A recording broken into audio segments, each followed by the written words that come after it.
Votre rendez-vous hebdomadaire avec l'actualité du service public intercommunal et de Grenoble-Alpes Métropole, c'est ici et c'est en moins de 6 minutes. Bienvenue. Et dans une métropole ultra connectée et ultra accessible aux personnes à mobilité réduite, il était indispensable de combiner ces deux qualités. Une start-up l'a fait, Handiamo. C'est une sorte de Google Maps dédié aux personnes à mobilité réduite, un générateur d'itinéraires pour leur permettre de mieux se déplacer et d'éviter les obstacles. Lilian Veillé a rencontré les fondateurs de cette application révolutionnaire.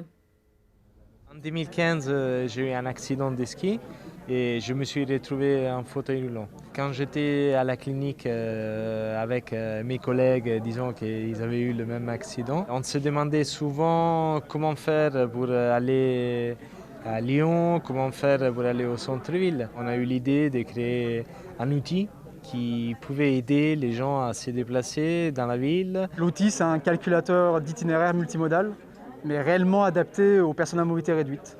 Donc aux 4 familles de handicap, mais aussi du coup plus largement aux familles en poussette qui ont les mêmes problématiques d'accessibilité, également les personnes âgées, seniors, qui souhaitent connaître le meilleur itinéraire aménagé, accessible et le plus sûr possible pour rejoindre leur lieu de destination. Handiamo, c'est une application web de GPS où les utilisateurs peuvent l'utiliser comme un Google Maps pour se déplacer d'un point A à un point B. Ça va afficher en fonction du niveau de mobilité les différents lieux accessibles. Et après, quand on veut aller à un endroit précis, on va faire passer par les bonnes portions de trottoir passage piéton pour ne pas être bloqué face, par exemple, à un passage piéton qui part abaissé. Donc on refait la cartographie exacte de la position de tous les trottoirs passage piéton d'une ville. Et après, on y ajoute les critères d'accessibilité, comme par exemple la largeur, le revêtement, les bandes podotactiles pour les personnes malvoyantes ou les boucles magnétiques au niveau des feux. Et cet outil sera bientôt disponible. Il facilitera les déplacements touristiques et proposera des itinéraires touristiques adaptés aux envies. Et pour faciliter les itinéraires multimodaux, la métropole développe les parkings relais pour pouvoir lâcher sa voiture en périphérie et emprunter les transports en commun pour désengorger la ville. Exemple, entre la métropole et le Pays Voironnais à Rives avec Lilian Veillé. Après Vars, c'est au tour de Rives de faire peau neuve.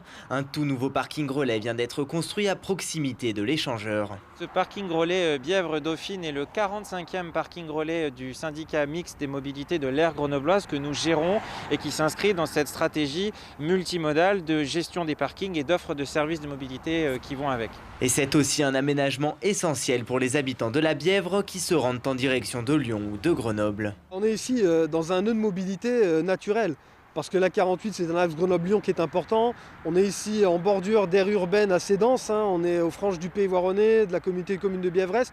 Et le parking relais qui existait ici était victime de son succès parce qu'il était débordé, il était plein tous les jours. C'était le signal que les gens se l'étaient approprié et qu'il y avait un besoin de l'agrandir et d'en augmenter la capacité, ce qui est le cas ici avec ces 193 nouvelles places de stationnement. L'objectif est multiple, réduire les émissions carbone, renforcer l'attractivité des transports en commun et favoriser le covoiturage. Ces parkings relais sont le beau symbole de la multimodalité sur laquelle nous encourageons aujourd'hui les citoyens et les usagers pour à la fois garer leurs véhicules lorsqu'ils ont besoin d'arriver en voiture, de prendre le relais sur des services autres comme des lignes de bus ou des lignes de covoiturage que nous sommes en train de développer au niveau du SMAG. Ce parking relais s'est doté de plusieurs abris voyageurs, d'un arrêt de bus et surtout d'ombrières photovoltaïques.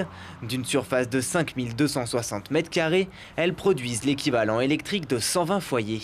Il y a 5 parkings relais actuellement du SMAG qui disposent d'ombrières photovoltaïques comme celle-ci, qui permettent bien entendu de produire de l'électricité, et donc avec tous les usages qui sont nécessaires derrière, mais aussi de faire de l'ombre pour les véhicules. Donc on fait dans quelque sorte d'une pierre deux coups, et c'est un beau symbole aujourd'hui des investissements que nous faisons dans un objectif aussi de respect de l'environnement et de lutte contre le réchauffement climatique. Cette extension, qui a coûté 524 000 €, est au cœur de la zone d'activité économique Bièvre-Dauphine et servira de point relais pour la desservir. Et ça porte à 20 le nombre de parkings relais qui accueillent vos véhicules à Grenoble et sa métropole qui propose en tout 2300 places de parking. C'est la fin de cette édition. Merci de nous avoir suivis. Très bon week-end.